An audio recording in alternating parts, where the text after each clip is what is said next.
I'll get up, but I'm going to try to sit, if you don't mind. Okay. Who is paid by the California health system? Can you hear me okay? Yeah.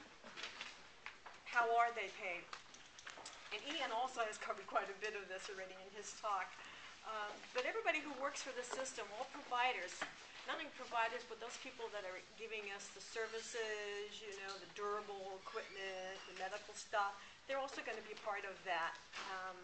Administrative personnel, pharmaceuticals, and again, licensed providers, and it'll be fees or salaries, which I'm going to come down to, and then there'll be a global budget. They'll look at how much was spent in the past, if we can kind of figure that out, and then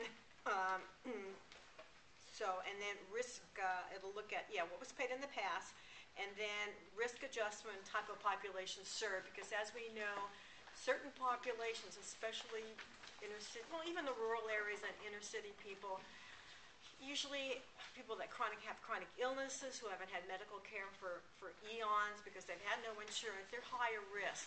So that's a high risk pool, and nobody wants to take care of them. We found that out. So they'll do a risk adjustment to the type of population served, so to make it fair. How will the fee for service providers be determined? Fee for service, you're going to have a rep. If you're part of a group, you'll have your representative go to the main group. They'll send them to negotiate with the payment board, with this new agency we've created. You'll have a uniform system of payment.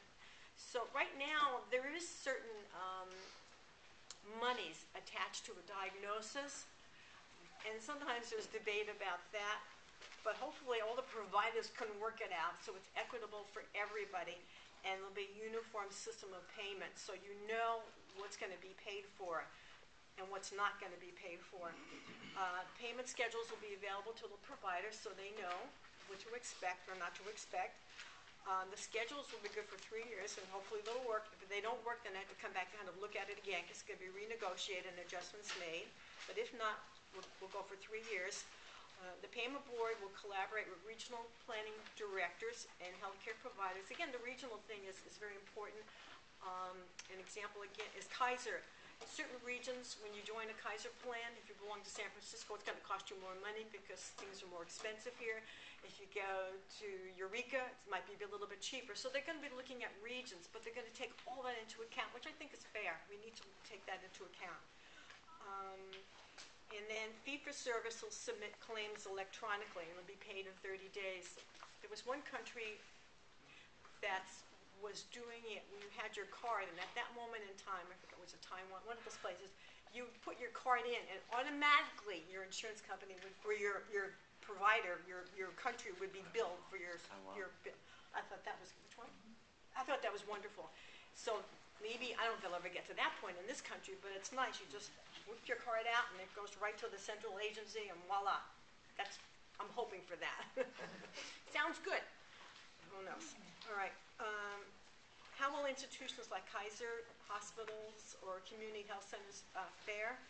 They'll do okay in this system because they too will go to the table and negotiate, just like with individual people. Same thing with the 3 years. So they'll go for 3 years. It can be readjusted. There'll be a timetable, and it'll either be by head count or non-capitation, not doing it by head count, but just by doing by their service area and people that they're serving. More of a budget type of a thing. How do we lower drug and medical equipment costs? Drugs have been a big issue. People having to take drugs for whatever reason. We've had problems with, at least at the United States level, we don't want people to go across the border to Canada.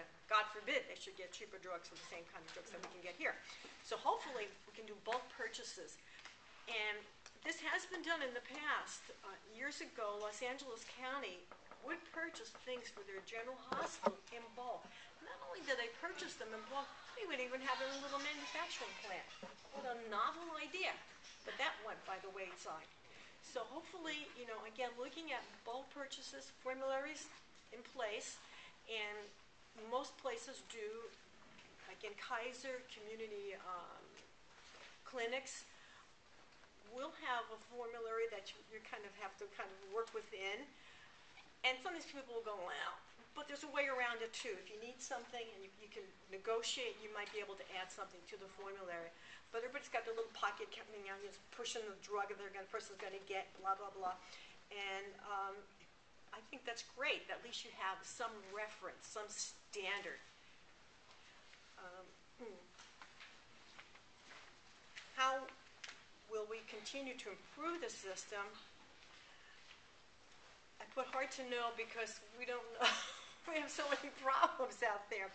And we don't know what's going on once you start delivering. Once, we have all these services, like we're paying more, getting less, because maybe we're not doing so well with what we're doing. Are we looking at the outcomes? We don't always do that.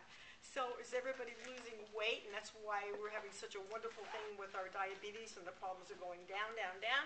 Or we don't know. We don't know. And in New York, they've really gone a really hard line on this.